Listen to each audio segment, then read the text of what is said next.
In 1992, Dawn Marie Birnbaum was asleep in her bed when a van pulled up outside of her home. Several men then exited the van, walked up to the front of her house, and then knocked on her door. Dawn's mother opened the door for the men, greeted them, and then pointed to the staircase at the end of the hallway. The men then calmly walked up the stairs and into Dawn's room, where they started screaming for her to wake up. Before she could react, the men grabbed her and forced her out of her bed and toward the door. Then they took her downstairs, out the front door, and into the van. The van then drove off into the night and toward the forest. This would only be the beginning of her ordeal. Viewer discretion is advised.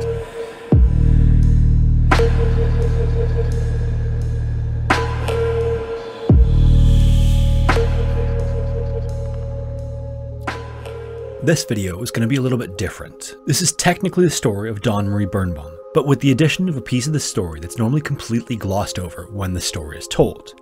Normally, this piece of information is mentioned fleetingly at the beginning of the story, but then never expanded on.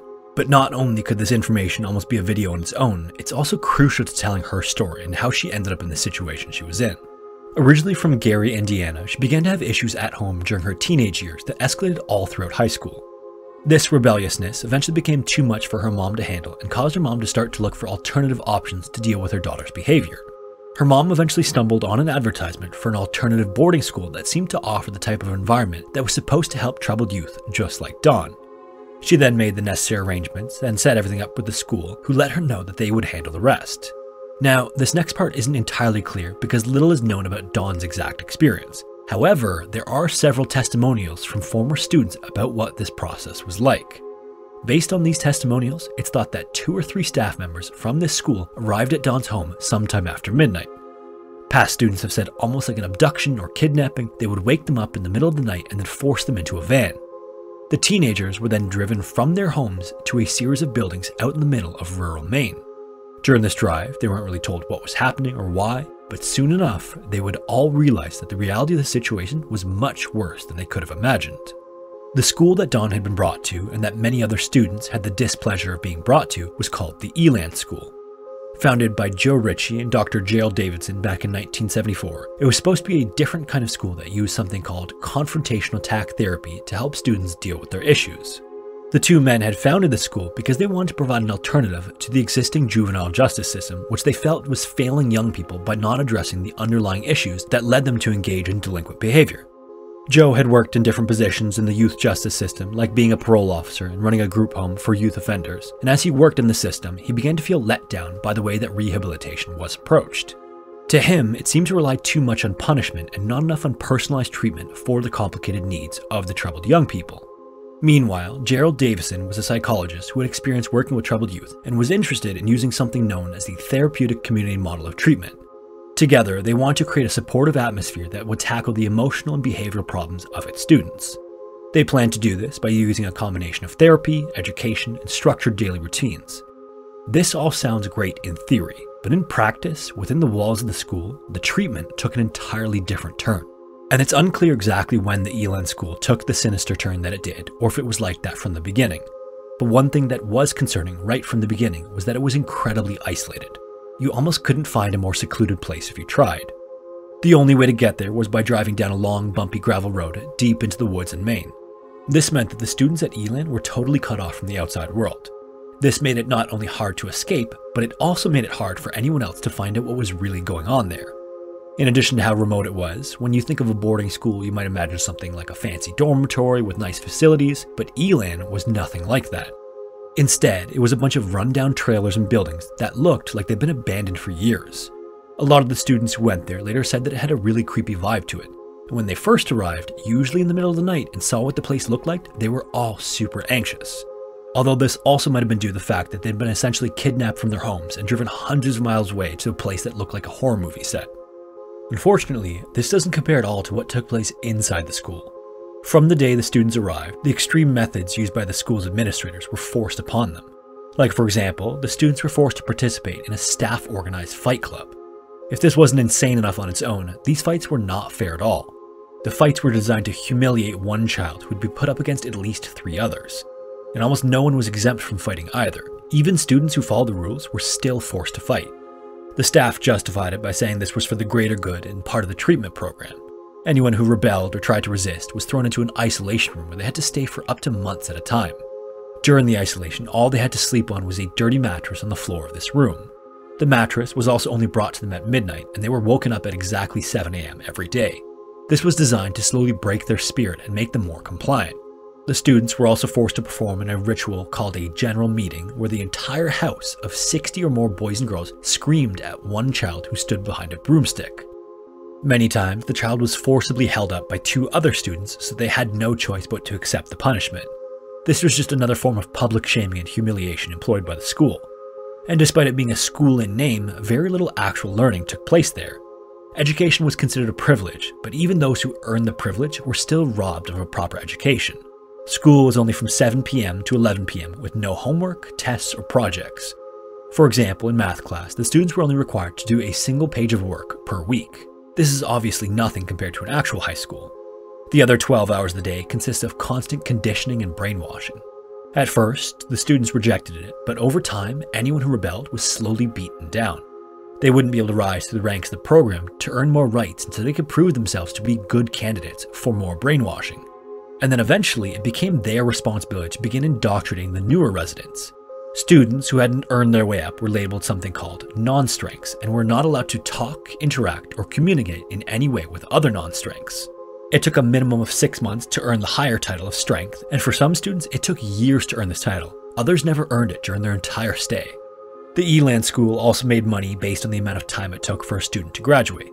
This means that the incentives of the school were completely skewed for monetary gain instead of the well-being of the students. A student had to have a minimum of 7 of these promotions before they were considered a candidate for graduation. Each of these promotions took a minimum of 3 months, and 90% of the kids never made it past the 5th promotion. These kids had to wait until they turned 18 and could legally sign themselves out, but other kids even stayed past their 18th birthday, which shows just how effective the brainwashing was for some of them. Apparently, some of the students were still in the program even in their mid-20s. Even weirder, the staff members were primarily former students who were hired by Eland after graduating from the program. Many arrived in BMWs and clearly made 6-figure incomes, but none of them had degrees in psychology, education, or social work. Many of them never even went to college. On top of all of that, all outgoing letters to parents were screened, and many of the students had to write multiple drafts until they were accepted. All phone calls to parents were monitored, and students were allowed only 15 minutes a week. The person who monitored the call would have their hand hovering over the hang-up button as a constant reminder not to say anything bad. The students weren't even allowed to write or receive letters until they earned the right. This could take up to 8 months or more, and when someone found out where a student was and wrote to them, their unopened letters were then ripped up right in front of everyone else. It should come as no surprise that students frequently tried to escape the school, but Eland had a solution for that as well. If a student took off into the woods, they were quickly caught by security guards who patrolled the forest that surrounded the school. And since trying to escape resulted in worse punishments, privileged students would trick students they didn't like into trying to escape. Sometimes they would simply allege that a student had tried to escape, even if they hadn't. Former students have even come forward to say that the staff seemed to almost enjoy the students' attempts to escape. This was also clearly supported by Joe Ritchie, one of the school's founders, who often told them that trying to run away was pointless. He's even quoted saying to them, "No matter how many times you try to run away, we'll always catch you." But despite this, because of how bad the circumstances were, students continued to try to escape anyway. Dawn was one of these students, and unlike most of the escape attempts, she was successful in escaping and eventually managed to find a road. She began hitchhiking and eventually managed to hitch a ride with a trucker. It's unclear the exact length of time she spent with the trucker or how long she was away from the school, but apparently the two eventually started a romantic relationship. Unfortunately though, at some point the pair were pulled over by the police. Once the officer found out that Dawn was listed as a missing child, he took her into custody and she was returned to the school. But Dawn was resourceful. She played the school system so well that it only took her a few months to get back into the staff's good graces. Soon enough, she earned back many of her previous privileges, and among those privileges was that her and several other students were allowed to spend a few hours at the mall during the weekend. On one of these particular outings, Dawn took the opportunity to run away again. Friends of hers said that Dawn had fallen in love with the trucker she had been riding with and wanted to find him again. Because truckers tend to take the same routes and stop at the same truck stops, she was hoping that if she just followed the same route and stopped at the same truck stops, she would eventually run into the trucker once again. When she finally reached the truck stop that she knew her boyfriend frequented, she decided to wait there for a while to see if he showed up. While she waited there, she called one of the former guidance counselors from Elan to let him know that she was safe. But at some point, she started hitchhiking again and ended up getting a ride from a long-haul trucker named James Robert Cruz. Robert seemed nice enough, and since she'd been hitching rides for a while now, she might have felt that she could get a sense of a person's character. Tragically, she could not have been more wrong. What she didn't know was that she had just accepted a ride from someone who might have been leaving a trail of dead bodies along the routes he drove. Once Dawn had fallen asleep in the rear cab area, Robert pulled over and attempted to assault her. Dawn desperately fought back, but Robert quickly overpowered her, wrapped a rope around her neck, and strangled her to death. On March 23, 1993, only 12 hours after she was murdered, a passing motorist on a rural road in Bellefonte, Pennsylvania, found her body on the side of the road. When investigators arrived at the scene, they found Dawn nude from the waist down and bound by a yellow nylon rope. Not only had it been wrapped around her neck, but it had been used to bind her hands. Whoever the suspect was used what's known as a granny knot, a knot commonly used to tie down objects on the back of a truck. Crime scene investigators also discovered a set of large tire tracks next to the body that had been likely left by a semi-tractor. During the autopsy, the medical examiner found 2 black hairs mixed in with Dawn's bright blonde hair. Along with the black hairs, yellow nylon rope, and being a suspected truck driver, law enforcement realized that her murder was very similar to that of other women who had been found assaulted, murdered, and dumped near truck stops over 5 hours away in Ohio. The only difference between Dawn and the other victims was that the other women had been prostitutes. Her remains were found across state lines from where she'd been reported missing, so the local law enforcement got in contact with the nearest FBI office. With the FBI's assistance and resources, investigators were able to make comparisons of the tire tracks found beside her body. It also allowed the local authorities the ability to compare the tire tracks of semis owned by trucking companies operating in both states. Investigators then painstakingly sifted through hundreds of receipts between Pennsylvania, where Dawn's body was found, and Maine. The hours of searching through receipts eventually paid off, and they were able to connect the receipts from certain truck stops with a specific tread pattern at those locations. The FBI eventually tracked the tread pattern to a semi owned by a trucking company in Ohio. Finally, authorities discovered that James Cruz Jr. was the primary operator of that semi. Then, once the state crime lab in Pennsylvania matched James's black hair with those found on Dawn's body, he was charged with the murder. In addition to that, law enforcement agencies in both states started a special task force investigation to find out whether James was responsible for more murders, particularly the 8 homicides before Dawn's. But unfortunately, the task force never obtained enough evidence to prove that James was involved. He was, however, ultimately found guilty of Dawn's murder and sentenced to life in prison. Now you might be wondering, how was the Elan school able to operate for as long as it did? Like, for example, were there no investigations that could have shut it down sooner? Well, apparently there were several investigations, but it would take almost 40 years for the school to finally close. Starting almost from its inception, complaints were made by current and former students. In 1975, state officials removed 11 children from the school because of their mistreatment. Then, in the late 70s, a county sheriff visited the school after hearing rumors of abuse, but the staff refused to let him go past the school's lobby. From that point onward, that sheriff documented anything and everything he came across related to Elan. Then, in the 1980s, the state conducted an investigation and found evidence of physical and emotional abuse, and several more students were removed from the school. Then, in 1985, the state attorney general launched another investigation into the school's business practices. This only resulted in a $20,000 fine, but the school was able to continue operating. Then in the 90s, the school was investigated again by the state of Massachusetts. This investigation found evidence of abuse, isolation, and confinement. Then in 2002, NBC aired a Dateline segment about the school and interviewed former students. This sparked a new wave of scrutiny, which resulted in another investigation in 2007, again by the state of Maine. This also found that the school was still using physical restraint and isolation as punishment, in addition to the staff being verbally abusive towards the students. Between all of the investigations and negative publicity, the school finally closed in 2011, almost 40 years after it was opened. But, incredibly, this seems to have been because of declining enrollment rather than a state-mandated closure.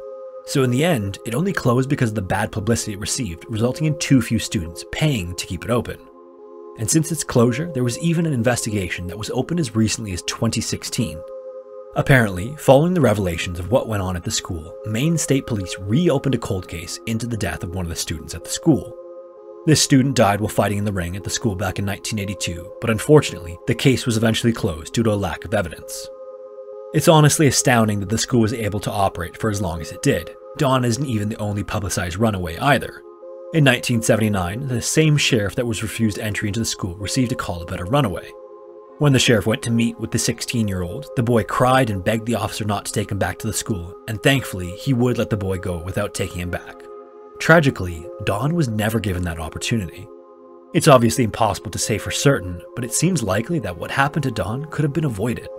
If the school actually offered real treatment instead of abuse, Don might not have ever run away in the first place. The school all but forced her into the arms of James Cruz, ultimately leading to her brutal end. She was just 17 years old. I mentioned at the beginning that a crucial piece of the story is always glossed over when Don's story is told. Incredibly, that piece is the Elan school. Don's story is told as if she was a troubled teen runaway, which I guess she technically was, but after hearing about what went on at the school, it seems like a huge injustice to tell the story that way. It seems more like she was escaping rather than running away. Anyways, if you want to learn more about the Elan school, I'd highly recommend the video by the channel Nexpo on YouTube. There are also several documentaries that have come out about the school, and they are insane. If you have a story suggestion, feel free to send it to the email found in the description. Thank you all so much for watching, and hopefully I will see you in the next one.